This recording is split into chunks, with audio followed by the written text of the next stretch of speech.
নমস্কার, রান্নাবাটি চ্যানেলে সকলকে স্বাগত। আজকে তোমাদের সাথে একটা ওয়ান পট মিল শেয়ার করছি। চটজলদি থাকলে এরকম একটা ওয়ান পট মিল যদি বানিয়ে নাও আর কিচ্ছু লাগবে না। প্রথমে দেরাদুন রাইস কিছুটা আমি ভিজিয়ে দিলাম ধুয়ে। এবার দেখো বাটার মাশরুম নিয়ে নিচ্ছি, সেটা ময়দা দিয়ে আগে মাখিয়ে ভালো করে ধুয়ে পরিষ্কার করে নেবো, কারণ মাশরুমে অনেক ময়লা থাকে, তাই ভালো করে ধোয়াটা ম্যান্ডেটারি। মাশরুমগুলো একটু বড় বড় করে কাটবো, কারণ এটা আমি বানাচ্ছি মাশরুম পোলাও বা মাশরুম রাইস।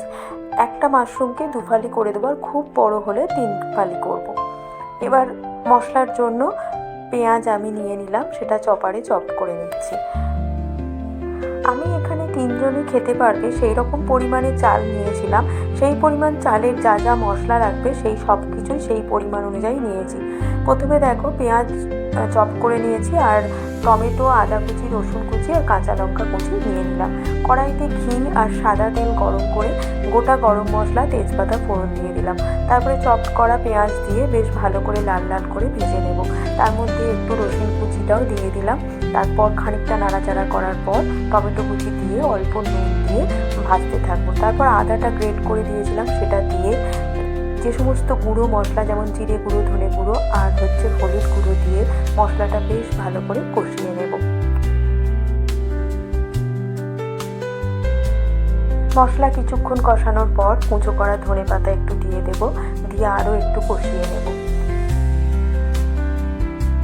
চটজলদি সহজ রেসিপি দেখতে হলে রান্নাবাটির চ্যানেলটি সাবস্ক্রাইব করে আমার পাশে থাকবে। এবার স্বাদ মতো নুন, মিষ্টি আর কালারের জন্য কাশ্মীরি লঙ্কা, ঝালের জন্য বেশ কিছুটা কাঁচা লঙ্কা কুচি দিয়ে দিলাম। এবার একটু একটু করে গরম জল অ্যাড করে করে মশলাটা খুব ভালো করে কষিয়ে নেব। অল্প একটু গরম মশলা এই সময়ে আমরা দিয়ে দেব। তারপর মাশরুমগুলো দিয়েও ভালো করে কষাবো। তবে মাশরুম দেওয়ার পর গ্যাসের আঁচটা আমরা জোর করে দেবো, কারণ মাশরুম দিয়ে প্রচুর জল বেরোয়, তাই কম আঁচে রান্না করলে প্রচুর জল ছেড়ে দেবে, রান্নার টেস্টটা কমে যাবে।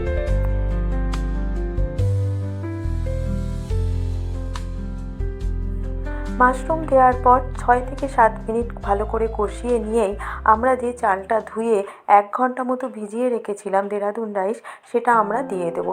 দিয়ে আরও একটু নাড়াচাড়া করে নেবো। তারপর স্বাদ মতো নুন দিয়ে আমরা একটু কষিয়ে নেব। এবার আমরা এখানে চাল আর মাশরুমের যে পরিমাণ জল লাগবে সেটা অ্যাড করব। অবশ্যই সেটা যেন গরম জল হয়। জলটাও খুব পরিমাণ বুঝে দিতে হবে, কারণ মাশরুমের নিজস্ব একটা জল আছে, সেটা বেরোবে। তাই আমরা নর্মালি 1 কাপ চালে যদি 2 কাপ জল দিই, এখানে তার থেকে একটু কম জল দেবো, মানে 1 কাপ চালে 1.5 কাপ জল দিলেই হয়ে যাবে। এবার কম আঁচে ঢাকনা দিয়ে 20 থেকে 25 মিনিট রান্না করলেই দেখবে সুন্দরভাবে চালও সিদ্ধ হয়ে গেছে, আর একদম ঝরঝরে পোলাও আমাদের রেডি হয়ে গেছে। ওপর থেকে একটু ঘি, কাঁচা লঙ্কা কুচি, চাইলে এই সময় একটু গরম মশলা দিয়ে পরিবেশন করতে পারো ধনে পাতার চাটনি আর স্যালাডের সাথে। আর কিচ্ছু লাগবে না, এই যদি মাশরুম রাইসটা বানিয়ে নাও দারুণ খেতে লাগে।